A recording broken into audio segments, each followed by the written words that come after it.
হাসান এই দুইজনে মিলে পরিকল্পনা করে প্রায় 1 মাস পূর্বে যে তাকে অপহরণ করে, তার হত্যা করার বিষয়টি প্রথমে তারা এরকম চিন্তা করেনি। তো এই সুযোগ বুঝে গত 7 তারিখে যখন তারা দুইজন একত্রিত হয় তখন তারা পরিকল্পনা করে এবং সাগর, যার আপন চাচাতো ভাই হলো ভিকটিম তামিম, তাকে ডেকে নিয়ে আসে। ডেকে নিয়ে আসার সাথে সাথে তার বাসা বাড়িতে নিয়ে যায় এবং তার মুখে একজনের সাগর প্রথমে তার হাত পা দুটাকে বেঁধে ফেলে এবং সেই সাগরের সাথে হাসান তাকে সারা শরীরে কষ্টেপ দিয়ে পেঁচিয়ে ফেলে।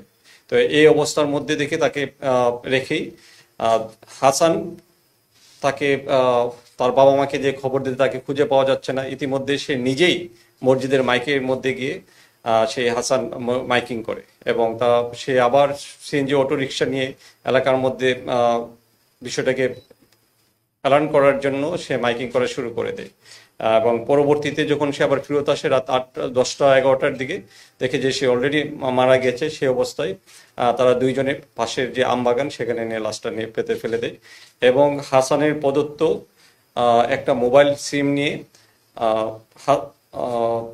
সাগর চলে যায় হলো ময়মনসিংহে গিয়ে সে তার পিতামাতাকে ফোন করে যে টাকা নিয়ে আসার জন্য। তো সেই পরিকল্পনার যে ধরে তারা তাকে